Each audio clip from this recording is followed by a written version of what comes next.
సాధించిన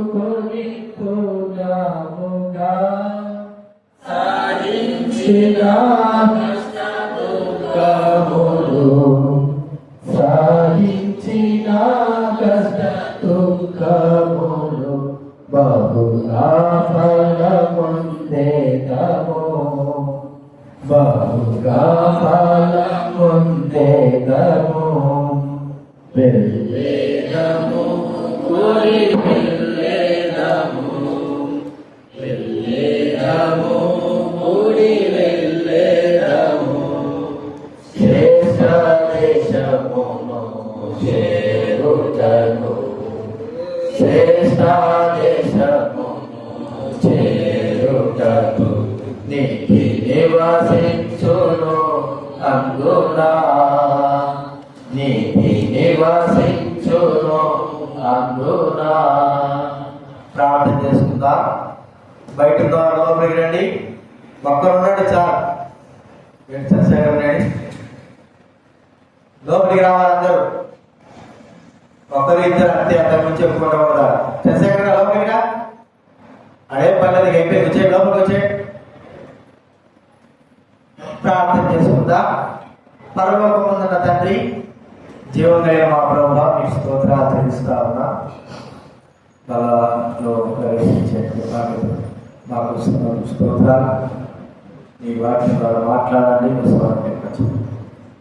అండి ఈ చిత్తాన్ని నెరవేర్చవలసిన చూస్తున్నాను. నా జీవితం మా జీవితం మీ వ్యాపార బలిగా సమర్పించుకుంటూ కృతజ్ఞతమైన స్థితులు చెల్లిస్తాను. యేసు నామమున ప్రార్థించి వేడుచున్నాం తండ్రి. దేవుడి వాక్యం చూద్దాం. బయట ఎవరు ఉండద్దు, దయచేసి లోపలికి రావాలి.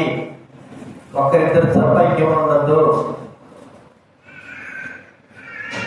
లోపలికి వచ్చేయండి అందరూ. వాక్యం కొరింథీయులకు పత్రిక 10వ అధ్యాయము 17-16.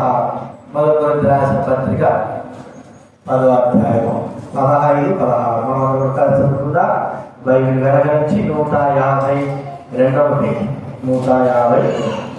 మొదటి కొరింథీయులకు రాసిన పత్రిక 10వ అధ్యాయము 16-17. 10వ అధ్యాయము 16-17 మనం కలిసి చదువుకుందాం.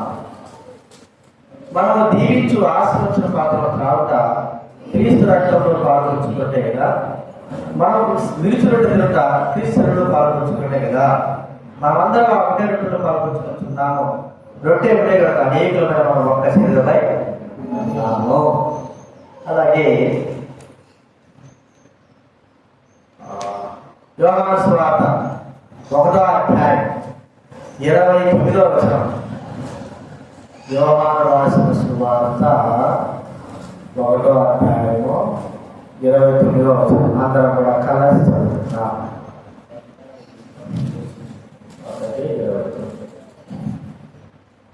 మరునాడు యోహాను తన యోసేపు రాగా చూసి, ఇదిగో లోక పాపమును మోసుకెళ్ళిపోవు దేవుని గొర్రెపిల్ల. అలాగే గలతీ రాసిన పత్రిక 6వ అధ్యాయం. గలతీయులకు రాసిన పత్రిక బైబిల్ వెనక నుంచి 171 6వ అధ్యాయం 2వ వచనం 5వ వచనం అన్నం చదువుకుందా. గలతీ రాసిన పత్రిక 6వ అధ్యాయము 2, 5 వచనం అందరం చదువుదా. 171 బైబిల్ వెనక నుంచి 171. ఒకటి భారమును భరించి ఇలాగూ క్రీస్తు నియమము పూర్తిగా నెరవేర్చుడి. 5వ వచనం. ప్రతి వాడును తన బరువు తానే భరించుకోగలను కదా. మనం చదువుకున్నా కదా, భారం. మన పాప భారం అంతా కూడా ఎవరు మోసారంటే ప్రభువైన గొర్రె పిల్లవాడు. ఆయన భారవాయుడు నుండి గాడిగా లేకపోతే ఎత్తుగా లేకపోతే ఒంటగా గుర్రంగా కాదు, అర్పణకు బలిగా చేయబడేటువంటి గొర్రె పిల్లవలే ఉండి మన పాప భారమంతా కూడా ఆయన పైన మోసుకున్నాయి. కాబట్టి మన భారాలను భరించాడు అన్నది వాస్తవం. ఇక్కడ చెప్పబడిన మాట ఏంటంటే మనము ఆయన భారములను మోస్తున్నామా? ఆయనే భారం కాదు, అర్థమైందండి? దేవుడి భారం కాదు, దేవుడి భారాలు, దేవుడి కార్యాలు మనము భరిస్తా ఉంటున్నామా? కుటుంబము మన బాగా తెలుసు, కుటుంబ భారం. కుటుంబంలో మరి ఇద్దరున్నా, ముగ్గురున్నా, ఐదున్నా, 10 మంది ఉన్నా వారి భారాలు భరించాలి. ఆ కుటుంబంలో మన పిల్లలు కాక ఇతరులు కూడా మనము వారిని సాగుతా ఉన్నా, వారిని పెంచుతా ఉన్నా. చిన్న పిల్లలు, పెద్ద పిల్లలు, వాడు బావాడు, మా అడుగుడు చిన్నవాడు, వారి భారాలు కూడా మేము ఏం చేయాలా? భరించాలి. కుటుంబంలో ఉన్నాడు కాబట్టి వాడు మావాడు కాదులే, నా కొడుకు కాదులే, మన కొడుకు కదా అంటే కాదు. ఎందుకంటే మా కుటుంబంలో ఉన్నాడు కాబట్టి వారి భారం కూడా మేమేం చేయాలా? భరించాలి. మరి ఇక్కడ క్రీస్తు భారము, ఒకరి భారం ఒకరి భరించాలి. ఏంటి ఈ భారాలు? మనం అనుకుంటాము ఆ కుటుంబ భారం అంటేనే మనకు అంటుంది, కుటుంబము నడిపిస్తే తిరుగుతుంది ఆ భారం అంటాం. ఎందుకంటే ఆ పని చేసి వాళ్ళ అవసరం తీరుస్తూ, మరి వారిని పోషిస్తూ, బట్టలు ఇచ్చి అన్ని చేస్తా ఉన్నాం. మరి మనకు వచ్చే రాబడి తక్కువైనా ప్రజలు ఎక్కువ ఉంటే మనకు ఎంతో భారం ఉంటారు. డబ్బు ఎక్కువ ఉంటే ప్రజలు తక్కువ ఉంటే అంత భారము అనిపించదు. అయితే మన దగ్గర ఆస్తి లేదు కాబట్టి, లేదా డబ్బు లేదు కాబట్టి, బిడ్డలో కుటుంబం ఉంది కాబట్టి వారిని పోషించి నడిపించాలంటే చాలా కష్టం. అయితే ఇక్కడ మనం చూసుకుంటున్నాము, ఒకరి భారం ఒకరు భరిస్తూ ఇలా మన భారం కూడా మనం ఏం చేయాలా? భరించాలా అని మనం ఇక్కడ ప్రభుత్వంతో మాట్లాడుతూ ఉన్నాం. సరే, ఎలాంటి భారాలు ఇవి? ఏమి భారం? ఇప్పుడు రాజు అనుకోండి, రాజు ఉంటే ఏం చేస్తాం? రాజు తన ఒక్క భారమే కాదు, ప్రజల భారాలు భరించాలి, ప్రజల అవసరం చూడాలి. రాజ్య భారం తన పైన మోపబడింది. బైబిల్లో ఏముంది? రాజ్య భారము మోపబడి ఉన్నది. చూడండి ఒక మాట మన వాక్యంలో, యెషయా గ్రంథము 9వ అధ్యాయం 6వ వచనం. యెషయా గ్రంథం 9వ అధ్యాయం 6వ వచనం. ఏలయనగా మన శిశువు పుట్టెను, రాజ్యభారముండును. ఎక్కడ ఉందండి భారతం? రాజ్యభారం ఎక్కడ? భుజము పైన. మనం కూడా ఒక బరువును మోస్తామంటే ఎక్కడ మోస్తాము? ఎక్కువగా భుజాలపై, 3 చేతుల మీద మోస్తాము. ఈ చేతులు తట్టుకోలేకపోతే భుజాల మీద మోస్తాము. భుజాలు కూడా తట్టుకోలేకపోతే కదా లాస్ట్ స్టేజ్. భుజం కూడా తట్టుకోలేకపోతే లాస్ట్ స్టేజ్. అంటే చివరిగా మోయాల్సిన భారమిది తల అనేది మనం. కాబట్టి ఇప్పుడు భారము అన్నమాట. ఈ భారము దావీదు మహారాజు రాజ్య భారం. కొన్ని విషయాలు మనం చూస్తా ఉంటే ఎలాగ భారం భరిస్తుంటున్నా. సంఘము అనేది ఒక రాజ్యం అనుకోండి. సంఘంలో ఉన్న వాళ్ళందరూ కూడా ఒకరి భారం ఒకరు భరించవలసిన వారంగా ఉన్నారు. ఈ భారము భరించే విషయంలో మనం ఏం చూస్తున్నామంటే తగ్గిపోతున్నాం. ప్రతి వ్యక్తి పైన ఒక భారము మోపబడి ఉన్నది. అది ఏ భారమైనా కావచ్చు. కుటుంబంలో ప్రతి వ్యక్తి పైన ఒక భారము మోపబడి. చిన్నపిల్లలు ఉన్నారనుకోండి, వాళ్ళు మగపిల్లలు కానీ ఆడపిల్లలు కానీ, వాళ్ళు చిన్న వయసులో వారికి భారం ఏమైనా ఉంటాయా? ఉండవు. వారి పెరిగి పెద్ద 12, 15, 20 సంవత్సరాలు వచ్చే సమయానికి అప్పుడు మనం ఏం చేస్తామంటే వారికి కుటుంబ భారం గురించి చెబుతాం కదా. ఈ వయసులో భారం ఇచ్చాలని చెప్తూ వాళ్ళకి అర్థం అవుతుందా? అంతగా వాళ్ళు పెద్ద తర్వాత, వయసుకు వచ్చిన తర్వాత అప్పుడు కుటుంబం యొక్క భారాన్ని వాళ్ళకి వివరిస్తారు. ఎందుకు? కుటుంబంలో నువ్వు కూడా ఒకరిది. ఇప్పటి నుంచి ఈ కుటుంబం యొక్క భారం నువ్వేం చేయాలా? భరించాలి. ఎందుకంటే వయసు వచ్చింది కాబట్టి ఈ భారం భరించడానికి నువ్వు తగిన వాడవు అని వారికి మనం చెప్తారు. ఆడలన్నీ పట్టించుకోకుండా ఆడపిల్ల కానీ మగపిల్ల కానీ జులాయి తిరుగుతా, ఇష్టపడి తిరుగుతాను. ఏమంటారు? మన పిల్లలు ఏమంటారు? నీకు భారం లేదు, బాధ్యత లేదా, కుటుంబ భారం లేదు. ఏమంటే ఊరికే తిరుగుతాడు. ఏం బాధ్యత ఉంటేగా, భారం ఉంటేగా అనేటువంటి మాట మనం మాట్లాడతాం. ఇప్పుడు చూడండి ఇక్కడ మరి దావీదు మహారాజు చూస్తా ఉంటే దావీదు మహారాజు రాజ్య భారం యొక్క సేవ అంటే దైవ సేవ యొక్క దేవుడి ప్రజల యొక్క భారం యొక్క సేవ తాను చక్కగా చేసిన వాడుగా చూసుకుంటున్నా. చూడండి అపోస్తుల కార్యం 13వ అధ్యాయం. అపోస్తుల కార్యం 13వ అధ్యాయము 35వ వచనం. 35వ వచనం నేను చదువుతానండి. అపోస్తుల కార్యం 13వ అధ్యాయం 35, 36. అపోస్తుల కార్యంలో వేరొక కీర్తన ఎందు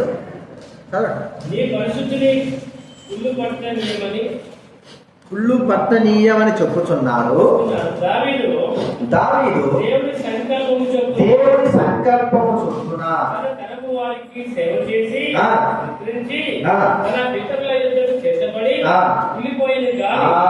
కుళ్ళిపోయిన గాలి దేవుని సంకల్పము చొప్పున తన తరం వారికి ఏం చేశాడండి? సేవ చేశాడు.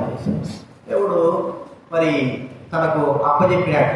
ఒక సమయం వచ్చి 30 సంవత్సరాలు వచ్చినప్పుడు రాజ్యభారాన్ని అప్పచెప్పాడు. ఆ రాజ్యభారమును ఎలాగ తాను ముందు నుంచి ఆ భారం యొక్క బరువుని ఎలాగ మోస్తూ వచ్చాడంటే సౌలు దినాల్లోనే తనకు మరి అధికారం ఇచ్చాడు. ఒక సైన్యాధిపతిగా అధికారం ఇస్తే శతాధిపతిగా మరి ఆ సైన్యాన్ని ముందుగా రాజుగా వెళ్ళేటట్లుగా రాజుగా తాను ప్రవర్తించేటట్లుగా సైన్యాన్ని ముందుగా వెళ్ళేవాడు రాజు వలే. అంటే ఈ ప్రజల భారం అంతా కూడా నేను భరించాలా, వారికి అండగా నేను నిలబడాలా, వారికి మరి వారి భారము భరించేవాడు నేను ఉండాలని దావీదు గ్రహించినాడు. ఈ దినాల్లో దేవుని సేవా భారము నేను భరించాలా, నేను కూడా భరించాలనే గ్రహింపు మనలో ఏమైనా ఉందా? ఒక మీద దోషేస్తాం కదా. తల్లి పిల్లలు ఉన్నారు అనుకోండి, 7, 5 పిల్లలు ఉన్నారు. ఎవరు మీద దోషేస్తారు? 10 సంవత్సరాలు 20 సంవత్సరాలు వచ్చిన తర్వాత చెప్పండి, ఎవరి మీద వస్తారు? పిల్లలు ఎవరి మీద వస్తారు? 20 సంవత్సరాలు 30 సంవత్సరాలు వచ్చినా తల్లిదండ్రుల మీద వచ్చారు. వారికంటూ కూడా ఒక బాధ్యత ఉందని వాళ్ళు గ్రహించలేరు. అది వరకు తల్లిదండ్రులు భారం ధరించి పిల్లల పోషణలో, వారి నడిపింపులో, వారి ఎదుగుదలలో, వారి అవసరాలు అన్నీ కూడా భారం భరించి ముందుకు వెళ్తా ఉంటే వయసు వచ్చినప్పటికీ కూడా వారు ఆ బాధ్యతను స్వీకరించలేని వారుగా ఉంటారు. దావీదు మహారాజు తాను రాజుగా కాక మునుపు నుంచే ప్రజల యొక్క భారమును భరించేవాడుగా ఉన్నాడు. రాజుగా శతాధిపతిగా ఉన్నా రాజుగా అందరికంటే ముందుగా ఉంది. వారి భారములను భరించినట్టుగా నేను మీ భారం భరిస్తున్నాను అన్నట్లుగా ముందుకు వెళ్ళి రాజ్య పరిపాలన అన్నింటిలో కూడా సాగిస్తూ వచ్చారు. చూడండి, ఈ దినాల్లో మనము మన బరువులు మోసుగా ఇతర బరువులు పోయాలి. భౌతిక సంబంధమైనది కాదు, కానీ ఆత్మ సంబంధంగా మనం ఎలాంటి బరువులు మోసుకుంటున్నాము? సంఘంలో మనము వయసు వచ్చిన వారు, సంఘంలో నడిపింపు కలిగిన వారు, సంఘంలో నడవవలసిన వారు, మన బాధ్యత, మన బరువు ఏమిటి? బరువు ఒకటి, రెండోది ఇది ఎట్లాగా మనపడితే తల్లిదండ్రుల మీద దోషేసినట్టు వారి మీద దోషేసేది, తర్వాత ఒకరి మీద ఉంచేది. ఇలా చేస్తే అర్థం ఏమిటి దానికి? చెప్పండి. నాకు ఏ బరువు బాధ్యత అనేది లేదు. వయసు వచ్చినప్పటికీ కూడా మనము చేయగలిగి కూడా బాధ్యతలో పాల్పొంపులు పొంది ఆ బాధ్యతను మనము తీసుకోవలసినప్పటికీ కూడా మనం ఆ బాధ్యతలో ముందుకు రాలేకపోతా ఉన్నాం.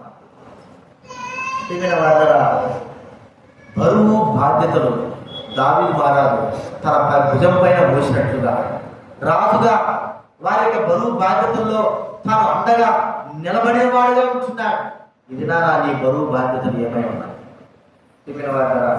లోకం యొక్క బరువు బాధ్యతలైనా దైవిక సంబంధమైన బాధ్యతలు మనకు ఉందా? వాటి విషయమే మనం ఎందుకు నిర్లక్ష్య స్వభావం? అంటే కుటుంబంలో, ఆత్మీయమైన కుటుంబంలో మన స్వభావం ఏం చూపించుకుంటున్నామంటే పిల్లల్లాగా పనికిరాని వారంగా చేతకాని వారంగా ఉంటున్నామని చూపించుకుంటా ఉన్నాం. ఇది మనం ఒకసారి గుర్తుంచుకోవాలి. పిల్లల్లాగా పనికిరాని వారిలాగా చేతకాని వారిలాగా కుటుంబంలో, సంఘం అనే కుటుంబంలో మనము ఏ బాధ్యత నాకు అవసరం లేదు అన్నట్లుగా మనం ప్రవర్తించే వారంగా ఉంటున్నాం. అయితే వాక్యం ఏం చెప్తా ఉంది? మన బరువు మనం భరించుకోవాలా, ఇతరుల బరువు కూడా మనం భరించాలి. మన బాధ్యత మనం చేసుకున్నట్లుగా సంఘ బాధ్యత కూడా మన పైన ఉంది. చాలా మందికి అదే ఏమంటారంటే ఒక ఆలోచన, వాళ్ళు చేసుకుంటారు బాధ్యతను, వారు చేసుకుంటారు. మరి మన ఎందుకు రక్షింపబడింది? మన ఎందుకు కుటుంబంలో ప్రవసరంలో కుటుంబంలో చేర్చబడింది? మన బాధ్యత ఏమిటి? మన పిల్లల్నే అంటాం, ఏమని రే నీకు పుట్టారు మరి మీకు కుటుంబ బరువు బాధ్యత తెలియదురా, ఏమీ ఆలోచించదురా. మరి ప్రభు సంఘంలో చేర్చబడిన మనం బాధ్యతలు ఏమైనా? దావీదు మహారాజు తాను ఇంకా రాజుగా కాకముడిపే ఆ బాధ్యతను వహించుకున్నాడు. వాళ్ళంటారు చూడండి, 2వ సమయంలో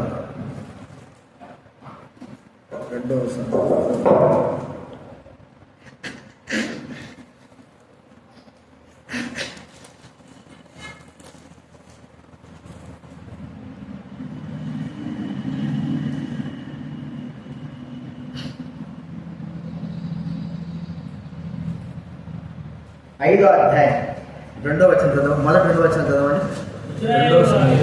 5వ అధ్యాయం. ఇశ్రాయేలు వారి సకల గోత్రముల వారు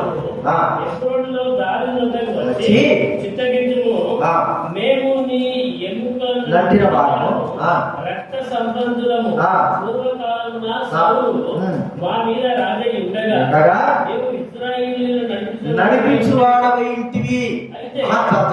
రాజు ఉండగా సౌలే రాజు ఉంటాడు, కానీ నడిపించేది ఎవరు? దావీదు నడిపిస్తున్నాడు. అంటే వాడు సౌలు ఊరికి ఉన్నాడా అన్నట్టు ఉన్నాడు, కానీ వారి బరువు బాధ్యతలో ఎటువంటి ఆలోచన లేని వాడుగా ఉంటున్నాడు. సౌలా మనం ఉన్నామంటే ఉన్నావా? దేనికి పనికిరాకుండా ఉంటున్నావా? కనీసం బాధ్యతలు కూడా మన బరువుపై వేసుకోలేకపోతున్నామా? మన బరువులు కూడా మొయ్యలేకపోతున్నామా? బైబిల్లో మాట ఉంది, ఏమిటంటే మత్తయి సువార్త 23వ అధ్యాయం. మత్తయి సువార్త 23వ అధ్యాయంలో చూడండి, ఎంత చక్కని మాట చెప్తారు. ప్రభువే చెప్పారు అన్నమాట. 4వ వచనం లేకపోతే 3వ వచనం, 23 3వ వచనం. కనుక వారి ముందు చెప్పు వాటిని చూడండి, అయినది వారి క్రియ చున్న చేయడు, వారు చెప్పుదిరే కానీ చేయరు. మోయే శక్యంగా భారమైన బరువులు కట్టి మనుషుల భుజముల మీద వారు పెట్టుదురు గాని తమ వ్రేలితోనైన వాటిని కదిలింపనున్నారు. మోయే శక్యంగా బరువులు ఏం చేస్తారంట? కట్టి మనుషుల మీద పెట్టారంట. పెట్టినటువంటి ఏం చేస్తాడు చెప్పండి? వేలితో కూడా, అంటే నాకొద్దు, ఈ బరువు బాధ్యతలు వద్దు, నాకేం అవసరం లేదు. చూడండి ఎంత దౌర్భాగ్య స్థితి. ప్రజలుగా మనమే మన కుటుంబంలో ఒక బాధ్యత లేకపోతే కదండి. అందుకే పక్షులు చూడండి, జంతువులు చూడండి, అవి ఒక వయసు వచ్చిన తర్వాత పాలు తాగుతున్నాయి అనుకో, ఏం చేస్తాయి చెప్పండి? బర్రెలైతే ఏం చేస్తారు? రాబోసారు దూడ ఇంటితే కూడా పాలిస్తుందా? ఇస్తుంది పాలు. పక్షి రెక్కలు వచ్చినాయి, ఇంత ఎగిరేస్తుంది, ఇంకా పక్షి పిల్లలకి ఆకలి ఉంటుందా? ఏం చేస్తారు? దూడ అయితే తంతాలి. నువ్వు తంతావా? దూడ చెప్పు. దూడ అయితే పక్షి అయితే తగ్గుతారు కొడతా. అర్థమైందా? ఎప్పుడు చూసా నా మీద ఆధారపడతావు, నేను చెప్పినట్టు తింటావు. కాబట్టి నువ్వేం చేయాలి? రెక్కలు వచ్చాయి, నిన్ను చూసుకోవాలా, నీ బరువు భరించాలా. అర్థమైందా మీకు ఇప్పుడు? కాబట్టి సంఘములో ఒక సమయం వచ్చిన తర్వాత మన బరువు, మన బాధ్యత మనం ఏం చేయాలి చెప్పండి? ఎవరు మీద దుర్వేనా అన్ని ఎత్తేసి అక్కడి మీద పెట్టే కాదు, మనం కూడా ఆ బరువు బాధ్యతను ఏం చేయాలా? ఒక్కరినే కాదండి, బరువు బాధ్యతలు అందరూ కూడా, సంఘము అనేటువంటి బరువు బాధ్యతలు అందరూ కూడా మోయవలసిన వారంగా ఉంటున్నారు. కాబట్టి ప్రియమైన వారంగా దావీదు మహారాజు తను రాజుగా వచ్చినప్పుడు మరి బరువు బాధ్యత భుజం మీద మోసాడు, సైన్యానికి ముందున్నట్టుగా. రెండవదిగా మనం చూస్తా ఉంటే ఈ యొక్క దేవుని సేవ భారములు బాధ్యతతో నేర్చుకున్నాడు. అర్థమైంది. ఇప్పుడు దేవుని సేవ భారములు ఏం చేశాడంటే బాధ్యతతో నేర్చుకున్నాడు. ఇప్పుడు కుటుంబంలో నడిపించి పెళ్లి అయిన తర్వాతనే ఏమవుతుంది, బరువు బాధ్యతలు తెలుస్తాయి. పెళ్లి కాకముందు అయ్యేటువంటి బరువు బాధ్యతలు వేరు. అది తండ్రితో కలిసి ఏదో నువ్వు కష్టపడుతున్నావు కదా, నువ్వు ఎత్తుతున్నావు వేరన్నట్టుగా. ఇప్పుడు అట్లా ఇప్పుడు పెళ్లి అయిన తర్వాత ఏమవుతుంది, అంతా కలిపి ఏమవుతుంది మీద పడతారు. ఇది ఏం చేయాలంట చెప్పండి, ఈ బాధ్యతతో నేర్చుకోవాలి. ఇప్పుడు నాకు పెళ్లి అయింది, ఎవరితో పెళ్లి అయింది, ఎవరితో పెళ్లి అవుతుంది, అందరితో పెళ్లి అయింది, అందరికి పెళ్లి ఎవరితో, ప్రభు అయిన యేసుక్రీస్తు వారితో మనకు ఎంగేజ్మెంట్ అంటే వివాహమైంది. వివాహమైందంటే అర్థం ఏంటి, ఆ బాధ్యతలన్నింటినీ మనం ఏం చేస్తున్నాము స్వీకరించి వాటిని నేర్చుకోవాలి. ఇప్పుడు పెళ్ళి అయిన తర్వాత ఇప్పుడు ఆడకుండా అనుకోండి, పెళ్ళి అయిన తర్వాత పెళ్లి కాకుండా ఇంటిగా ఎట్లుంటా చెప్పండి, పని చేయదు, పాట చేయదు, పడుకొని తినడము పడుకోవడం, ఇష్టపడిన సినిమా చూసుకోవడం చేస్తా ఉంటారు ఆడపిల్లలు. బాగుంటాడైతే తింటాడు, బయట తిరుగు మళ్ళా వస్తాడు, బాధ్యత ఏముండదు. పెళ్ళిన తర్వాత చెప్పండి అట్టి తిరుగుతుందా, ఆడపిల్ల అయితే గమ్ముగా అన్నం పని చేయకుండా గమ్ము పడుకుంటుందా, ఇంట్లో పని చేయకుండా ఆ వంట పడుకుంటుందా? ఒకరు పడుకుంటే జరిగే పరిణామం ఏంటి చెప్పాలి, మూడుతో తమ్ముడు కదా. ఒకడైతే ఇక ఇంటి బాధ్యతలు పట్టించుకోకుండా ఊరితో జిలా తిరిగాడు అనుకో, అర్థమైందా? ఇప్పుడు ఎవరితో తప్పుడు నా వదిలిపెట్టేసి పోయినామని బాధ్యత. ఇప్పుడు మనము ఆయనే తొలగడు, ప్రభు యేసుక్రీస్తు భర్త. ఇప్పుడు మాకు ఆయన ఏమైపోయింది వివాహం. ఇప్పుడు మన బాధ్యత ఏమిటి, ఎలాగ నేర్చుకుంటున్నా, ఏం నేర్చుకుంటున్నా, నేర్చుకోవాలి. సంఘంలో బాధ్యతగా మనం నేర్చుకోవాలి. చూడండి, దావీదు మహారాజు రాజుగా కాకమునకు కొన్ని బాధ్యతలు సౌలు తనకు అప్పచెప్పాడు. ఎవరు అప్పచెప్పాడు, అది ఏ విధంగా అప్పచెప్పాడు. రాజుగా వెళ్ళి ఏం చేస్తున్నాడు, ఫిలిస్తీన్ దేశం ఫిలిస్తీన్ మీద మరి నువ్వు వెళ్ళి యుద్ధం చేయాలంటే రాకుమారు వినగానే వెళ్ళి యుద్ధం చేశాడు. జ్ఞానంతో వెళ్ళి యుద్ధం చేసి వారిని జయించుకొచ్చాడు. ఇంకా నువ్వు నాకు అల్లుడు కావాలా అన్నప్పగానే మరి ఫిలిస్తీన్ యొక్క ముంజోళ్ళు అంటే అర్థమేంటి, ముంజోళ్ళు అంటే అర్థమేంటి, ముంజోళ్ళు అంటే బటన వేలు ఉంటుంది. ముంజోళ్ళు అనేది బటన వేలు ఎంతమందిది, ఒక 300 మంది 200 మంది బటన వేలు తీసుకురావాలా, నీకు ప్రజలు సంపాలా, వారి బటన వేలు తీసుకురావాలి. అంటే ఒక బాధ్యతను అప్పచెప్పిన తర్వాత తన ఇంకా రాజు కాక మునిపే ఈ బాధ్యతను వహించుకున్నవాడుగా చూస్తాను. ఒక చూస్తే మొదటి సమూయేలు గ్రంథం గడువు తీరక మునిపే అనేటమాట. మొదటి సమూయేలు గ్రంథం 18:27 చదవలేదా? మొదటి సమూయేలు గ్రంథం 18:27 చదవండి. 18:27 గడువు దాటక మునిపే 200 మందిని హతం చేసి తీసుకుని వచ్చి రాజుల గడువు మనకి కావలసిన లెక్క పూర్తి చేసి అప్పగింపగా. గడువు దాటక మునిపే అంటే బాధ్యత ఎట్లాంటి బాధ్యత, ఒక బాధ్యత అప్పచెప్పిన తర్వాత గడువు దాటక మునిపే ఏదైనా పని అప్పచెప్పినాం అనుకో, చెప్పండి ఎప్పుడు చేస్తాం మనం ఆ పని, ఏ సమయంలో చేస్తాం, ఆ పని ఎలాగ చేస్తాం అంటే దాని మీద మనకు ఎంత బాధ్యత ఉందో అక్కడ మనకు తెలిసిపోతారు. గడువు దాటకుంటే నేను కూడా సేవ తగ్గిలో ఒక ఆయన ఒక విశ్వాసం ఇచ్చాడు వాటికి చెప్పాలి తగ్గిలో ఆయన ఏం చేశాడు, సాక్షులు ఇచ్చినాడు బతకమని. ఏం ఇచ్చాడు? కాలు సాక్షులు ఇచ్చాడు, రెండో ఏమో ఇచ్చాడు. వెంటనే విడిచితే బాగుండదులే, ఒక 5 నిమిషాలు నానబెడదామని నానబెట్టి పోయి పాపం చేసుకున్నాను. పోయి మోకాలు అయితే ఎక్కడ పోయాను, ఇక అయితే నిద్రలోకి వెళ్ళిపోయిన అర్థం మీకు పాపం చేసుకుని పాపం పోతే జరిగిపోయినా అంతలే కదా లేచి చూసేదాక సాక్షులు ఆవేశం అర్థమైంది మీకు. అవి ఎంత ఉంటుంది సాక్షి. ఒక పని అప్పుడు చెప్పిన తర్వాత నా ఆలోచన ప్రకారం నేనేం చేశాను, సరేలే మనం వచ్చి ఇప్పుడే వేసుకుంటాను, మళ్ళీ చెప్తాం ఒక 5 నిమిషాల తర్వాత అనుకుంటే ఆ 5 నిమిషాలు పోయి గడ్డ అయిపోయినట్టు ఉండాలి. నేను నలభై చేసేలాగా గడ్డ అయినట్టు ఉండాలి. ఆయన వీడు చేసేది లేదు పెట్టేది లేదు అని ఏం చేశాడు, ఆయనే సాక్షులు తీసుకుని ఉత్తుకొని ఇప్పుడు నాకు బాధ్యత ఉందన్నట్ట లేదట ఉంది, కానీ నేను చేయలే. ఆ బాధ్యత నేను ఏం చేయలేకపోయినాను, చిన్న పని బాధ్యత కూడా చేయలేకపోయినాను. ఎంత దౌర్భాగ్యస్తున్నాడు. ఇది నాలో ఒక బాధ్యతను అప్పగిస్తే ఆ బాధ్యతను చేయలేని వారుగా ఉంటారు. బరువు బాధ్యతలు మన మీద ఉన్నప్పుడు వాటిని నెరవేర్చే వారంగా ఉండాలి.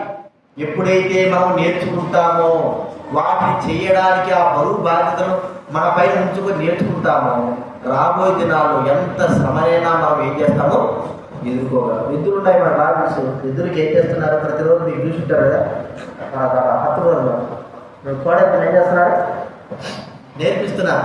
పెద్ద పేరు పెట్టి చూసారా మీరు, 2 కోడల్ని నేర్పిస్తా ఉంటారు. రోజు లాగల, రోజు మాకు ఇదే పని, రోజు ఇదేనంటే ఎద్దులు అనుకుంటే ఏమవుతుంది, ఖచ్చితంగా రోజు అదే పని పెడుతున్నాడు. అర్థం ఏమిటి, రాబోయే దినాలు అంతకంటే బరువు పోయాల్సి వస్తుంది. కాబట్టి వాటిని మనం ఏం చేయాలా, నేర్చుకోవాలా. ఈ దినాల్లో దేవుని యొక్క పనులను మనం నేర్చుకోవాలి. ఇప్పుడు మన దగ్గర ఒక అసిస్టెంట్ పనిచేస్తున్నాడు అనుకో, వాడు ఏం చేస్తాం, వాడికి బరువు బాధ్యత పెడతాం, ఈ పని ఆ పని చేయాలని. వాడిని నేర్చుకోవడానికి ఇన్ని విధాలు మనము చెబుతానే ఉంటాం. వాడు నేర్చుకోకుంటే, వాటిని పట్టించుకోకుంటే రాబోయే దినాలు వాడు మంచి పరిమితులుగా కాలేడు. మేస్త్రి పని చూసుకోండి, మేస్త్రి పని అప్పుడే గోడ కట్టే మేస్త్రి వాడు ఏది సిమెంట్ కలప మునిపే కదా, తట్టలు ఎంత మునిపే ఇవన్నీ చేయకుండా డైరెక్ట్ గా ప్రయాసం పడతాడా, చెప్పండి పడతాడా? ఈ నేర్చుకునేవాడు ఏం చేస్తాడు, నేర్పించేవాడు ఇది తన్నే. మీరు బాగా చూసినట్టు లేదు, వాడు నేర్చుకునే మేస్త్రీలు తింటా ఉంటారు. పెద్దలైతే తింటారు, చిన్నోళ్ళు అయితే తంతారు. ఎందుకు, నేర్చుకో ఎందుకంటే వాడు ఆ పరిస్థితిలో నుంచి వచ్చాడు కాబట్టి, ఆ బరువు బాధ్యతలు తనకు తెలుసు కాబట్టి నేర్పించడానికి. ఈ దినాల్లో మనకి ఏమి లేదు, బరువు లేదు, బాధ్యత లేదు. అసలు మందిరం ఇక్కడ మన దగ్గర ఇంటికాడ నింటే తెలిపింది. ఈ దూరం బట్టి ఏమిది, ఒక బరువు లేదు, బాధ్యత లేదు, ఏమి లేదు. ఎలా అనుకుంటున్నావు, ఏం నేర్చుకుంటామా, ఏం నేర్చుకో. మనం నేర్చుకుంటాం ఒకటే, ఆదివారం రావడం కాబట్టి ఆదివారం వల్ల ఇంకా అదేమో నేర్చుకున్నాం. ఇక్కడ వాళ్ళ మా భుజముల పైన బరువు బాధ్యతలు ఉన్నాయి, సంఘ బాధ్యతలు ఉన్నాయి. మనం నేర్చుకోవాలా, వాటిని నేర్పించాలా. ఈ దినాల్లో నేర్చుకోకపోతే రాబోయే దినాలన్నింటి తరంపైన వాళ్ళకి మనం ఏమని నేర్పిస్తాం. ఎద్దులు మన బాగా పెద్ద ఎద్దు, అనుభవం కలిగిన ఎద్దు, అనుభవం లేని ఎద్దుని రెండుటిని కట్టి నడిపిస్తారు. ఎందుకు నేర్పిస్తారు? అనుభవం లేని ఎద్దు ఏముంటుంది, ముందు పరిగెత్తాలని వస్తారు. అనుభవం కలిగిన ఎద్దు నోరు మూసుకుని నేను చెప్పి నాతో పాటు నువ్వు రా నేర్చుకుంటారు. ఒక దినం అది కూడా పెద్ద ఎద్దు అవుతుంది, అది ఇంకో దాన్ని నేర్పించడానికి ఆస్కారం ఉంటారు. మనం ఏమి లేదు, బరువు లేదు, బాధ్యత లేదు, ఇతరులు నేర్పించేది లేదు, ఏమి లేదు. కాబట్టి ప్రియమైన వాళ్ళ ఒకటి మనకు అప్పచెప్పిన బాధ్యత మనం గడువు దాటకుంటే ఎప్పుడైతే మనం అలా చేస్తామో, నేర్చుకుంటామో, నడిపిస్తామో రాబోయే దినాలు కూడా మనం నేర్పిస్తాం. అది మనం గుర్తించుకోదగ్గ విషయం. ఇది రెండోదిగా బరువు బాధ్యత. మూడోదిగా మనం చూస్తా ఉంటే ఏమిటి, మనకు సంఘంలో ఉన్న తర్వాత ఒక బరువు బాధ్యత అనేది మన మీద పడుతుంది. సంఘ పెద్దలకే కాదు, సేవకులకే కాదు, విశ్వాసులు కూడా బరువు బాధ్యతలను చేయాలి. అంటే ఒక మాట చెప్పుకోవాలంటే ఆ బరువు బాధ్యతలు అందరము వ్యక్తిగతంగా మనం ఏం చేయాలా? భరించాలి. కుటుంబంలో నలుగురు ఉన్నారు, పేద కుటుంబం, తండ్రి ఒకటే పనిచేస్తా ఉంటే ముగ్గురు, తల్లి, ఇద్దరు పిల్లలు, వాడు వయసుకు వచ్చినా కూడా అలాగే కుదరదు. వాడు ఏం చేయాలా? తండ్రికి సహకారంగా వారి బాధ్యత కూడా ఏమైనా నిర్వర్తించే వారంగా ఉండాలా. చూడండి ఎలాంటి యొక్క బాధ్యతను ఒక వ్యక్తి ఎత్తుకున్నా. నెహెమ్యా గ్రంథం నెహెమ్యా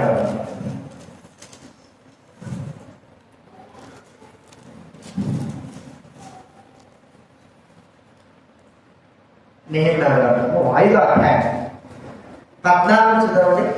ఈ భాగం 5:14. మరియు నేను యూదా దేశంలో అధికారిగా కావాలని అనగా అర్తాక్షస్త రాజు వెలువడియందు 20వ సంవత్సరం మొదలుకొని 32వ సంవత్సరం వరకు 12 సంవత్సరములు అధికారికి రావాల్సిన సొత్తును నేను గాని నా బంధువులు గాని తీసుకోలేదు. అయితే నాకు ముందుగా ఉండిన అధికారులు నుండి ఆహారమును నలువది తులముల వెండిని తీసుకుని వారి పరివారం సహా జనుల మీద భారం మోపుచు వచ్చింది. అయితే దేవుని భయం చేత నేను అలాగూ చేయలేదు. నెహెమ్యా గురించి మనకి ఇక్కడ చక్కగా ఎన్ని సంవత్సరాలు అధికారిగా ఉన్నాడు చెప్పండి? 12 సంవత్సరాలు అధికారిగా ఉన్నాడు. 12 సంవత్సరాలు. ఈ 12 సంవత్సరాలు అధికారులు అనే వారు ఏం చేస్తారంటే, వారు చూడండి ఉన్నది ఆహారము, ద్రాక్షారసము, 40 తులముల వెండి ఇవి తీసుకుంటారు అధికారం. అదేనండి రాజు ఏం చేస్తాడు? ప్రజల దగ్గర పనులు లాగడమే, పనులు లాగేసింది రాజ్యంలో విస్తరింప చేసుకోవాలో లేదా విలాసాలు చేసుకోవాలో ఏదో చేస్తాడు. కానీ ఇక్కడ ఒక అధికారి ఎలాంటి సేవా సమర్పణ కలిగిన వారుగా ఉన్నారు. చూడండి 12 సంవత్సరాలు తనకు రావాల్సిన అధికారంలో రావాల్సినవన్నీ కూడా వద్దనుకున్నాడు. ఈ దినాల్లో మనము ఎలాంటి యొక్క సమర్పణ కలిగిన వారంగా ఉంటున్నాం. ఒక అధికారం, ఒక బరువు బాధ్యతలు అంటే అర్థం ఏంటంటే సమర్పణతో కూడుకున్నది. సమర్పణ లేకపోతే వస్తుంది, ఊరికే వస్తానా పోతానా సమర్పణ లేదు. ఏ సమర్పణ ఉంది? ఏమనంటే మేమేనా సమర్పణ చేసేది, మేమేనా చేసేదంట. మన వంతు మన యొక్క సమర్పణ ఏమైంది? వాక్యం వినడమే కాదు, సమర్పణ కలిగిన వారంగా మన జీవితాలు ఉండాలా. వ్యక్తిగతంగా మనము ప్రభు సంఘంలో బాధ్యతలు, బరువులను మోయడానికి నియమింపబడిన మనము ఒక బాధ్యతను మరి కలిగి ఉండవలసిన మనము ఎలాంటి యొక్క సమర్పణ కలిగి ఉంటున్నా? సంఘ సమర్పణ. ప్రతి వారానికి ఒకసారి పిడికిల బియ్యం జమని చెప్పిన తీసుకురారా, నువ్వు చెప్తాను నేను వింటానంటావు కదా. అవి తింటేనే బాగుండదు రేపు సున్నితంగా, అంతేనా? 5 దినాల అని సంఘ భారము, సంఘ సమర్పణకు ఏమిటి? అంత మాత్రమేనా? సంఘం యొక్క సమర్పణలో మనం ఏ వంతు ఏ విధంగా చేస్తున్నాం? ఒక్కసారి మనం ఆలోచిద్దాము. కుటుంబంలో ఒక మాట అంటే ఈ విధానం వేరే కాదు, కానీ కుటుంబంలో తల్లిదండ్రులైన వారు ఎవరైనా చెప్పే మాట ఏంటంటే, ఒక వయసు వచ్చిన తర్వాత ఉద్యోగం చేసినప్పుడు వారి ఇంట్లో కూర్చుంటే తల్లిదండ్రులు చెప్పే మాట ఏంటి? ఏమాట చెప్తారా? ఏం చెప్తారు? బాధ్యత. అది కూడా అంటాం, ఇంకొక మాట కూడా అంటాం, పాపం వస్తే ఏమంటాం? దొరికానా?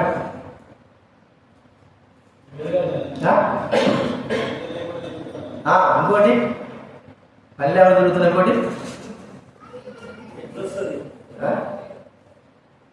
ఇంకోటి అయితే అర్థం లేదండి. తింటావే ఎట్లా నీకు బాగా మనిషి బాగుండాలి, తింటామే కానీ పని చేసేది తెలుసు, సంపాదించుకునేది తెలుసు. 100% మా కుదురా, నీకు నువ్వు సంపాదించుకో, అంతేనా పిల్లలే? నీకు నువ్వు సంపాదించుకో, మా ముందు తినే కాదా సంపాదించింది కూడా నేర్చుకోరా. చూడండి, భౌతిక సంబంధం అన్నప్పుడు ఆత్మీయంగా మనస్థితి, సంఘంలో, కుటుంబంలో మన బాధ్యత ఏమై ఉన్నది? వ్యక్తిగతంగా మన బాధ్యత ఏమిటి? ప్రియమైన వారు, దాని గురించి పట్టించుకోకపోతే మనం కుటుంబంలో లేనట్టుగానే ఉంటాం. ఇది నాకు కాదులే అనుకుంటే కుటుంబంలో మనము ఏమి బాధ్యత కలిగి ఉంటాం? ఈ బాధ్యత లేక సంఘాలలో, ఎన్నో సంఘాలలో కొరత ఏర్పడతా.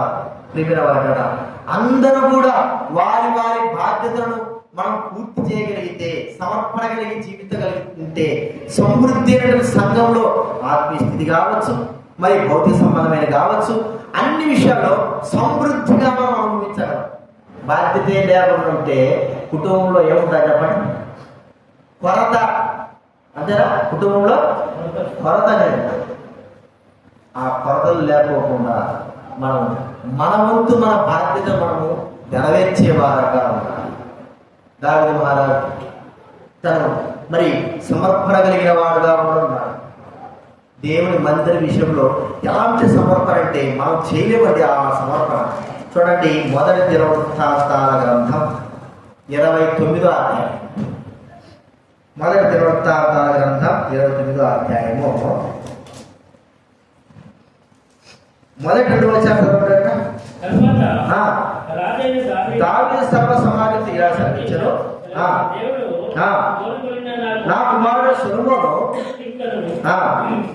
లేత ప్రాయంలో బలుడై ఉన్నాడు, కట్టబోయాలని మనుషులు కాదు, గొప్పది.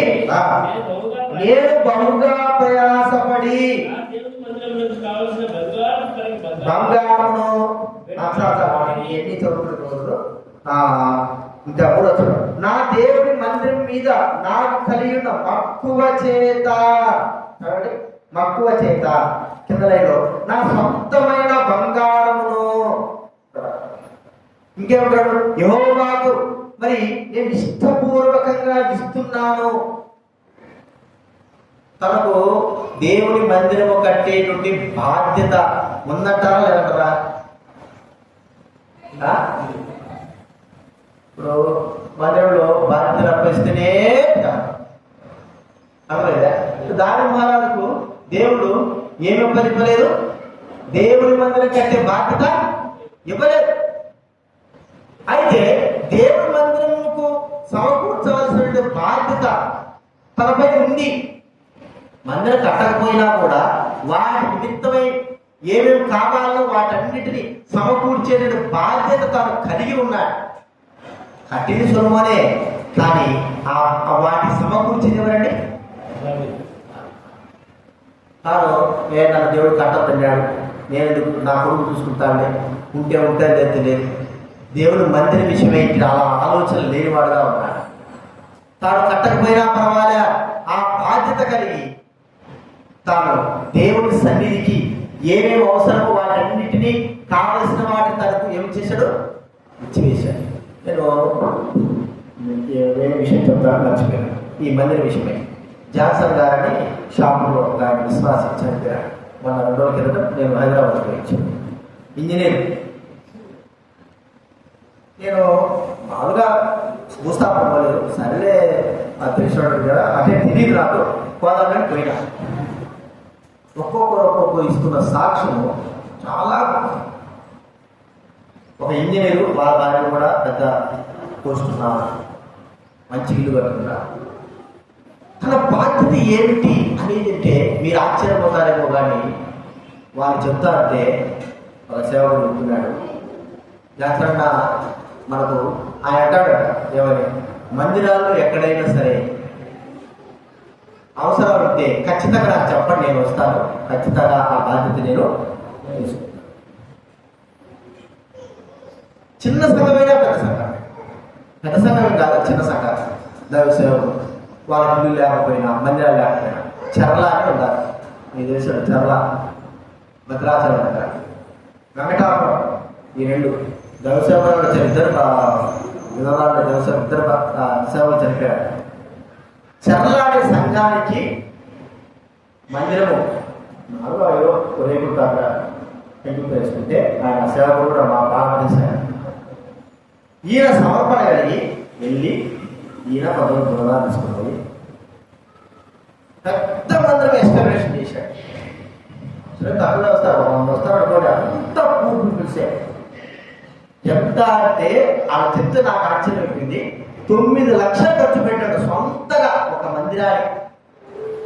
ఎంత ఖర్చు పెట్టాడు గంగారామణ? 9 లక్షలు. ఇంకా బాత్రూమ్లు కడితే ఇంకా 10 లక్షలు అవుతుంది బాత్రూమ్లకి, దేవసేవులు. అప్పుడు వాళ్ళు అన్నారు కదా, బాత్రూమ్లు ఆపి దేవసేవులు ఇల్లు లేదు, దాంట్లో ఇల్లు కట్టాలి. దానికి ఎంత రావాలా? 10 లక్షలు అవుతుంది. నాకేం పని, నేనెందుకు చేయాలా, వేరే వాళ్ళు చేయొచ్చు కదా. చూడండి, దైవ మందిరానికి తాను ఏదో పెద్ద బోధకుడు కాదు, లేక పెద్ద పెద్ద వ్యక్తి కాదు. తాను దేవుడి సేవ కొరకై తన బాధ్యతను నెరవేర్చేవాడుగా ఉంటున్నాడు. తన కుటుంబంలో చూడండి 9 లక్షలు ఖర్చు పెడితే ఎవరైనా అమ్ముకుంటారా? 5,000 ఖర్చు పెడితేనే కుటుంబంలో మేమేనా అంటారు. సత్యం. 9 లక్షలు ఖర్చు పెడితే భార్య ఉంటుందా, పిల్లలు ఉంటుందా? అది ఒక సంఘానికే. పక్కన వెంకటాపురం సంఘం ఉంది, రాజేశ్వరంలో వెంకటాపురం సంఘం ఉంది. అక్కడ కూడా మందిని పెట్టి ఆయన చేశాడు. ఒక్క 5,000కి 2,000కి మేమేనా అన్నప్పుడు 9 లక్షలు మనం ఖర్చు పెట్టగలమా? ఎవరు పెడుతున్నాం ఖర్చు? ఎవరు ఈ బాధ్యత ఏమిటి? మన వంతు మన బాధ్యత మనం ఎలాగ స్వీకరిస్తున్నాం? బరువు లేదు, బాధ్యత లేదు. వస్తున్నాం, పోతున్నాం, ఏం దొరుకుతుందో లేదు. సంఘ విషయమై ఇన్ని రోజుల నుంచి బతిలాడించుకోవాలన్నా, మందిరం కట్టాలో సేవకుడు కట్టాలి, బతిలాడించుకున్నారు. మీకు నిజంగా బరువు బాధ్యత భారంగా ఉంటే ఈ ఆలయ సేవ ఇల్లు కానీ అంతా బరువు లేదు, బాధ్యత లేదు. ఏమనంటే మాత్రం మూతి ముసుకునేది ఒకటి చూస్తారు. అంతేనా మీకు? చూడండి, దేవుని మందిర విషయంలో బరువు బాధ్యత లేనివాడు, ఏమి అంటే దేవుడికి పనికిరాని వాడు వ్యక్తి ఎవరైనా సరే దేవుని మందిర విషయంలో ఒక బరువు బాధ్యత లేకపోతే దేవునికి పనికిరాడు. ఏం చేసుకుంటామండి? మన డబ్బు పని 9 లక్షలు ఇప్పుడు ఎక్కడి నుంచి ఆ భర్తలు జరిపిన ఆ ఇద్దరు విధవరాలు ఎక్కడి నుంచి? భద్రాచలం దగ్గర నుంచి 100 కిలోమీటర్లు. వెంకటాపురం అంటే 600 కిలోమీటర్లు వాళ్ళు ప్రయాణం చేసి వచ్చి 2 నిమిషాల వ్యక్తి కొరకు సాక్ష్యం చెప్పి వెళ్ళిపోయారు. 600 కిలోమీటర్లు వృద్ధులు. ఎందుకు వచ్చారు అంత దూరము? ఈ వ్యక్తి యొక్క బరువు బాధ్యతలు వారిని ప్రేరేపించాయి. 600 కిలోమీటర్ కాదు, 1000 కిలోమీటర్లు వచ్చేవారేమో. ఈ దినాల్లో బరువు బాధ్యతలు మనకు లేకపోవడం చింత, దౌర్భాగ్యం. సంఘాలు కట్టబడలేకపోతున్నాయి. ముందు మనం నడుపు. అందుకే ప్రతి వాడు తన బరువు భరించాలనేది మన బరువు, మన సంఘ బరువు మనమే. ఇప్పుడే మనమే భరించకపోతే ఇతరులకి బరువు మనమేం భరిస్తాం? ఎప్పుడు చూసినా ఇతరుల మీద ఆధారపడమేనా? ప్రియమైన వారు కదా, సంఘం యొక్క బరువు బాధ్యతలు మన పైన, మన భుజాలపై ఉంటాయి. మనం ప్రతి వ్యక్తి ఈ మాట మనం రానియద్దు. మీ నోట్ల నుంచి వస్తే ప్రియమైన వారు కదా, మీరు అసలు దేవుడు బిడ్డలేగా, మేమేనా, ఇంకెవరు లేరా అనే మాట మీ దగ్గర రాదు. సాధ్యమైనంత వరకు మనం మోయగలిగిన భారం మనం మోయాలి. మనం చనిపోయేంత వరకు ఆ బరువు బాధ్యత మన పైన పెట్టుకోవాలి. ఆ సంఘ భారం, ఆ బరువు భారం మనం భరించడానికి మనం నియమింపబడ్డా. మన బుద్ధులే అనుకుంటే అది ఏమిటంటే అర్థం ఏంటంటే, మరి ఆ బరువు బాధ్యతలో అవసరం లేదు అనేటువంటి వ్యక్తి కుటుంబంలో అలాంటి వారే ఉంటారు. అది గుర్తించుకుందా? ఇది 3వదిగా సంఘం యొక్క భారం, రాజ్య భారం. దాని ద్వారా రాజ్య భారం తను స్వీకరించాడు. దేవుడి మందిరములు కట్టబడే భారం అంతా కూడా తను స్వీకరించాడు. దానికి కావలసినట్టు కూడా మరి తన సొంతమైన వాటిలోనే తీసుకొచ్చి ఇచ్చాడు. అతని మీద బంగారు కానీ, వెలగరాలు కానీ, డబ్బు కానీ అన్ని సొంతమైన వాటిలో అది మరి నేనొక్కనేనా, ప్రపంచ ప్రజలున్నారు కదా అంటే ప్రజలందరూ చేయొచ్చు, కానీ వాళ్ళందరికంటే నేను కూడా నా బాధ్యతనే భరించాలంటే ఆలోచన హృదయంలో. ఇది 2 రోజులు 3 రోజులు చూస్తున్నాం. చివరిగా ఒక మాట చూస్తున్నాము. ఏ భారం అంటే దైవ సేవకుల భారం. చూడండి, దావీదు మహారాజు తాను దైవ సేవకుల యొక్క భారాన్ని కూడా తగ్గించుకున్నాడు. చూడండి ఒక మాట, 1 సమూయేలు గ్రంథం చివరిగా ముగించుకున్నాము 22వ అధ్యాయం. 1 సమూయేలు గ్రంథం 22వ అధ్యాయము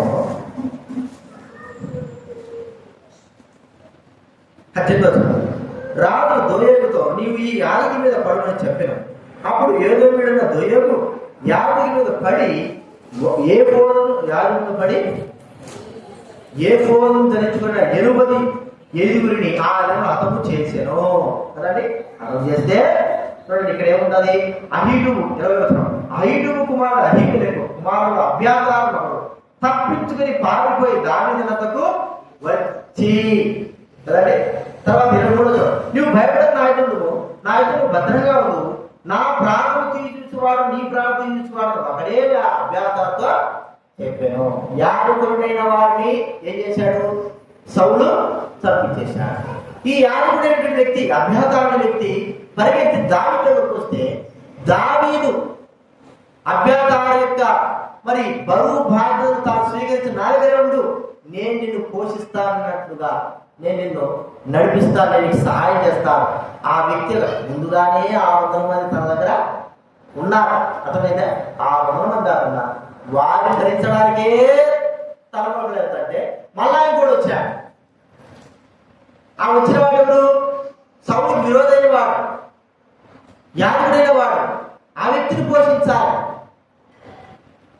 చూడండి, ఈ బరువు బాధ్యతలను కూడా తన బయట పెట్టుకున్నాడు.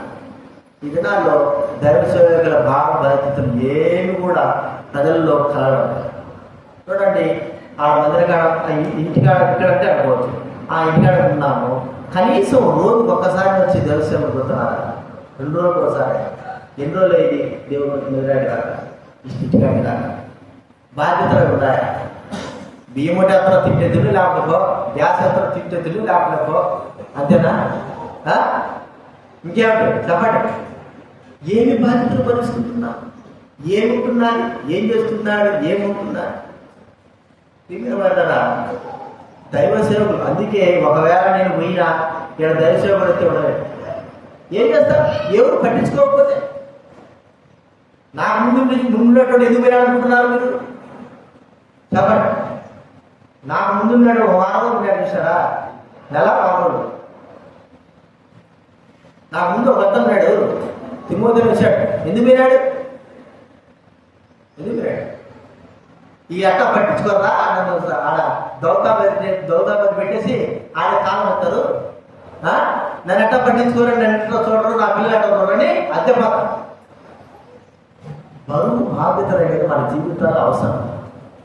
చెప్పిన వారు కదా, దైవ సేవకులుగా ఒక బరువు బాధ్యతను ఏం చేస్తున్నాడు, ఏం తింటున్నాడు, ఎలా ఉంటున్నాడు, మేము కానీ ఇక్కడ కానీ ఉంటే ఇంకా సచ్చేటోళ్ళు ఆ ఇల్లు ఉంది కాబట్టి కొన్ని బతుకున్నాం, అంతేనా? ఇక్కడ కానీ ఉంటే ఇక్కడ కరెంట్ తీసేటప్పుడు, ఇక్కడ ఏమి లేనప్పుడు మా గది చెప్పడానికి వీలు లేదు కాదు.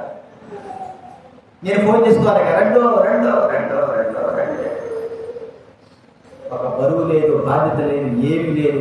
పేరుకి మాత్రమే ఏం పోషిస్తున్నారు? 10,000 ఇస్తున్నారు. ఏమి బియ్యం కొట్టుతారు? ఏమన్నా చూస్తున్నారా? ఏం తింటున్నారు, ఏం కదా, ఎలా ఉంటున్నా? ఈ 10,000 ఏమవుతుందా? ఎట్లా సరిపోతారు?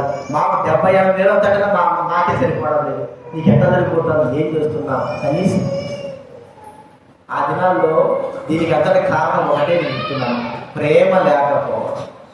ఆ దినాల్లో దైవసేవకులైన వారు సమృద్ధిగా, డబ్బు లేకపోయినా సమృద్ధిగా, ఎక్కడైనా సమృద్ధిగా ఉన్నారంటే అర్థం ఏంటంటే కుటుంబాల్లో వాళ్ళు కలిగింది కూడా వాళ్ళు తీసుకొచ్చిచ్చేవారు. బియ్యం కలిగిన వారు, కూరగాయలు కలిగిన వారు, ఇంకా మిగతా తీసుకొచ్చారా? ఇది లేదా తీసుకోండి. ఈ దినాల్లో మనకు సర్వ సమృద్ధి దేవుడు ఇచ్చాడు. కనీసం పట్టింపు కూడా లేకపోవడం అనేది ఎంత దురదృష్టకరం అంటే, పట్టింపు లేదు, ఏమీ లేదు. మీరు ఇక్కడ కాదు కానీ అలా ఆంధ్రాకి వెళ్ళి చూడండి, ఎంత బాగా చక్కగా మందిరాలకి వెళ్ళి ఒక రోజు ఒక్కసారి 19 మంది దైవ సన్నిధిలో దేవుడి పరిచయంలో ఉండేవారు ఉన్నారు. దైవ సేవకుల దగ్గరికి వెళ్ళి వారి బరువు బాధకు వారికి ఏం అవసరం ఉందో గ్రహించేవారు కదా. దాని మహారాజు ఇవన్నీ కూడా భుజాల వేసుకున్నాడంటే ఎందుకు అంత అవసరమా? తప్పటి దాని మహారాజు యాదుడా కాదు, యాదుడి యొక్క బాధ్యతలు కూడా తను భరించాల్సిన వ్యక్తి. ఈ దినాల్లో మనకు అవి దాటుకోవడం, సంఘం యొక్క బరువు బాధ్యతలు లేవు, దైవ సేవకుడి యొక్క బరువు బాధ్యతలు లేవు. ఇంకేంటే కాబట్టి ఇంకా ఎలాంటి భావముతో దేవుడి సేవా బాధ్యత మనం కలిగి ఉండలేకపోతున్నాం. ఆ బరువు బాధ్యతలు మోయాలంటే ఆలోచన మన హృదయాలలో కూడా లేదు. వస్తున్నా వెళ్తున్నా ఏమి నేను అనుకుంటాను, ఈ డబ్బు ఏం చేసుకుంటామని. నేను అనేది మాకేదో కోట్లు మిగిల్చాలని కాదు, దాంతో మన బరువు బాధ్యత ఎలా తీసుకుంటాం. ఒక బాధ్యత ఉందా, ఒక బరువు ఉందా, ఏం చేస్తున్నాం, ఎలా ఉంటున్నాం. కుటుంబాలకు మరి మీటింగ్లు పెట్టినప్పుడు మనం ఏమని వ్యవహరిస్తుంటున్నాం. లేని వారికి దైవసం ఒక విషయం గుర్తుపెట్టుకున్నాండి, మన దగ్గర లేనప్పుడే మనం దైవకుడు అనే వారికి ఇచ్చినప్పుడు చెప్పాలి కాబట్టి చెప్తున్నా. నా తర్వాత రావాలి, ఎవరైనా రావాలి, ఏం చెప్పాడంటే కుదరదు. మనకు కలిగింది వాళ్ళకి దైవ సేవకులు వస్తే 100 రూపాయలు ఇచ్చేది, 50 రూపాయలు ఇచ్చేది, 10 రూపాయలు ఇచ్చేది, ఒక్కోసారి అన్నం పెట్టడం పంపించేది.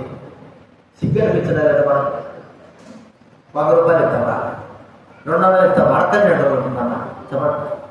ఏమన్నా 50 లక్షల రూపాయలు తీసుకుంటా, లేదా పనులు చేస్తా, రోజు 7 పని చేస్తాం. దైవ సేవకుడికి ఇచ్చేదానికి ఏమైంది?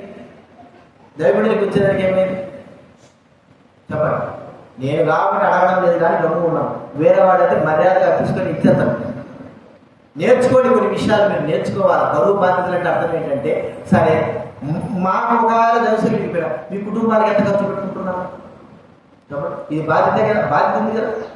సంఘ బాధ్యతలు ఉన్నట్టుగా దైవసేవకుడికి బాధ్యత కూడా మనకు ఉంది. అందుకే నేను ఎందుకు సేవకులు పిలిపించడం లేదంటే సిగ్గుపోతుంది. నాకే అక్కడ నేర్చుకుంటే మన వాళ్ళకి అదే లేదు. నేనేం చేయాలి? మీరేమో రెండో పాటలు పెట్టించుకుంటామంటారు. ఏమీ అసలు కనీసం 200 ఇచ్చి పంపిస్తారు, 100 రూపాయలు ఇచ్చి పంపిస్తారు. నేను మిగతా చేసి నాకు సిగ్గుపోతాను ఆయన నేనేసి ఒక 5 వేసి నేనే ఇచ్చేస్తాను. నేర్చుకోండి, కొన్ని విషయాలు మీరు నేర్చుకోండి. అట్లే ఉండద్దు. ధారాళత కలిగిన వారంగా బరువు బాధ్యతలు అంటే అర్థం ఏమిటంటే, మనకు లేకపోయినా ఈరోజు మనకు లేదు. మన సేవకులు వచ్చారు, పోయిన వారం సేవకులు వచ్చారు. ఆయన వచ్చాడు, ఆయన ఇంత దూరం వచ్చి వాక్యం చెప్పినందుకు ఏదో ఒక సంఘం నుంచి కొద్ది ఇచ్చి పంపించాను. అర్థమైనా? మళ్ళీ నాకు దగ్గర ఒక సేవకురాలు వచ్చింది, ఆమె ఎందుకు వాళ్ళు వస్తున్నారు, ఒక బాధ్యత గుర్తించుకోవాలి. మన సంఘంలో కూడా మన దైవ సేవకుల విషయం కూడా మన బాధ్యతను పట్టింపుకొని మనము ఉండాలి. నిన్న వారా మనం నేర్చుకోవలసిన ఏంటంటే, బరువు బాధ్యతలు మనం కూడా ఏం చేయాలా, భరించాలా, నేర్చుకోవాలి. కాబట్టి ఇది మన మీద పడింది. ఆత్మ సంబంధమైన బరువు బాధ్యతలు భరించడానికి మేము, శరీర సంబంధమైన బరువు బాధ్యతలు భరించడానికి ఎవరు చెప్పండి. మీ ఆత్మ సంబంధం బరువు బాధ్యతలు, మీ కష్టాలు బాధల్లో మేము కూడా ఏం చేస్తున్నా, పాపం చేస్తున్నా, మేము ఉంటున్నాం. అర్థమైందా? మరి శరీర సంబంధమైనటువంటి బాధ్యతలు వహించడానికి మీరేం చేయాలా? ఏం చేయాలి? సున్నితంగా ఇంటికి వస్తే పప్పన్న కూడా పెట్టి పంపించడం వల్ల ఏం చేయాలి? కనీసము వచ్చిన మనకు కూడా ఏం చేయాలి? ఏం చేయాలి? నేను వేరే మీరు చెప్పడం కాదు, మీకు మంచిగా చెప్తున్నానే. మీరు ఏమనుకునే చెప్పాలని చెప్పాలి. ఇంటికి వచ్చిన తర్వాత గౌరవించి వారికి ఏదైనా సరే ఏం చేయాలి, నేర్చుకోవాలి. లేకుండా పోదు పిల్లలకి డబ్బులు విసిరేస్తాడు, కొనుక్కో, కురుకులు కొనుక్కో, అవి కొనుక్కో, దేవుడు సేవ పెట్టడానికి ఏమైంది? మీటింగ్లు వచ్చినప్పుడు పెద్ద మీటింగ్లు పెట్టినప్పుడు మన దైవబిడ్డల వారికి మన భోజనం పెడితే ఏమైంది? దైవ సేవకుల వారికి ఇస్తే మనం ఏదైనా నష్టపోయినాము అన్న వారు చేయొద్దండి. మేము దైవ సేవకులు పెట్టి నష్టపోయినాము అన్న వారు చేయొద్దండి. మేము దొరికాడా చెప్పండి, నష్టపోయినారా? లక్షలు కదా సేవకులు పెట్టి నష్టపోయినట్టు ముందు నష్టపోతే మీరు నష్టపోతే మాకు మీరేం చేయాల్సి నష్టపోయినారా? మీరేమా నేను నష్టపోయారా? చెప్పండి. ఏమి నష్టపోయారు?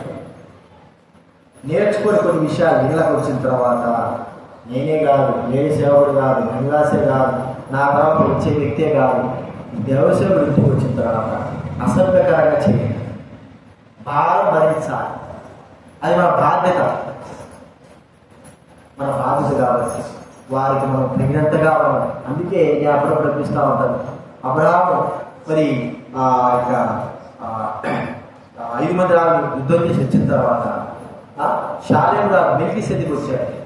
రొట్టె దాక్షాలు తీసుకొస్తే అబ్రహాం ఏం చేశాడు? తాను సంపాదించిన దాంట్లో 10వ భాగం ఎవరికి ఇచ్చాడు? ఎవరికండి? మెల్కీసెదెకు ఇచ్చాడా లేదా? ఎందుకు ఇచ్చాడు? ఆశీర్వాద కారణంగా అక్కడ మెల్కీసెదెకు తాను ఏం చేశాడు? ఆశీర్వదించాడు. ఆ జాన్సన్ 9 లక్షలు పెట్టాలన్నా, దానికంటే ఇంకా 10 లక్షలు పెట్టాలన్నా ఎందుకు? ఆశ తన పిల్లలైనా సరే, తన కుటుంబం అయినా సరే దేవుడు గొప్పగా ఆశించాడు. నేర్చుకోని కొన్ని విషయాల్లో మీరు ఏమి మూతి ముడుచుకున్నా పర్వాలే, మూతి ముడుచుకోకపోయినా పర్వాలే, నేర్చుకోవాల్సింది మాత్రము నేర్చుకొని తీరాలి. రోజు మనం చెప్పడం లేదు అనుకుంటా ఉంటే అలాగే ఉంటాం. చివరికి ఏమవుతా ఉంటే మిమ్మల్ని భ్రష్టులు చేసేది మేమే అవుతాం. చెప్పిన తర్వాత మీ ఇష్టం, భ్రష్టులు అవుతారో 20 చేసుకుంటారో అది మీ ఇష్టం. చెప్పిన తర్వాత నేను చెప్పినానయ్యా, నా బాధ్యత ప్రకారం చెప్పినాను, వీరికి దేవుని సేవ కొరకే, దైవ సేవకుల కొరకే సమర్పణ కలిగి భుజాలు భారం వేయాలని చెప్పినాను, వాళ్ళు వేయడం లేదు. నన్ను ఏం చేయడం? నేను దేవుడు చెప్తున్నాను. చెప్పకోకుండానే చేయలేదు. ఆ విషయం గుర్తు పెట్టుకోవడం. ఈ 4 తర విషయాలు బరువు బాధ్యత మనం ఏం చేద్దామని మోయాలా, అది మనకు చేయాలి. అది మన మీద పడింది. నాకు కాదులే అనుకుంటే కుటుంబంలో మనం ఎలాగ మన పిల్లలు అంటాము, దేనికి పనికిరావాలి అలాగే పనికిరాకుండానే ఉంటాం. ఆత్మీయంగా అసలు దేని పనికిరా. డబ్బు సంపాదించుకోవచ్చు, కోట్లు బ్యాంకులు వేసుకోవచ్చు, దానివల్ల ప్రయోజనం లేదు. అంతా కూడా ఏమైపోతుంది? కాలిపోయినప్పుడు డబ్బు ఏమవుతుంది? డబ్బు కాలిపోతుంది.